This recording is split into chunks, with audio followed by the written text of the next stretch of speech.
Ayan, shout out sa mga sellers ng Philinvest. Yung Annex B1 tayo, magpa-file tayo ng sworn statement. O ipa-file natin yung mga commission natin, yung mga income. Kaya sa 5% lang tayo, mas yung 10%. So kaya pag-release ng commission natin, naka-file tayo with regarding this matter, yung sworn statement, ayan. So 5%. 750. So yan ang computation, no? Nababasa nyo naman yata. Baka malabo na yung ating mga paningin dyan. Pero ako, below 720,000. Oh, ayan ha.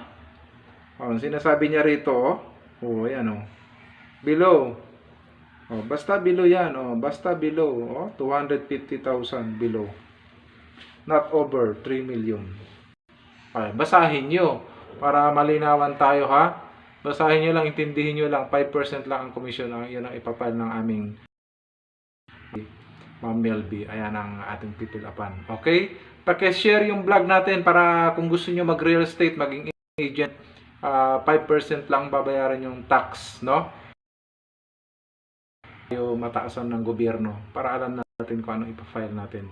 Okay? Paki-share po, paki-share. Salamat sa inyo para maliit ang ating babayaran na tax. Paki-share, paki-share.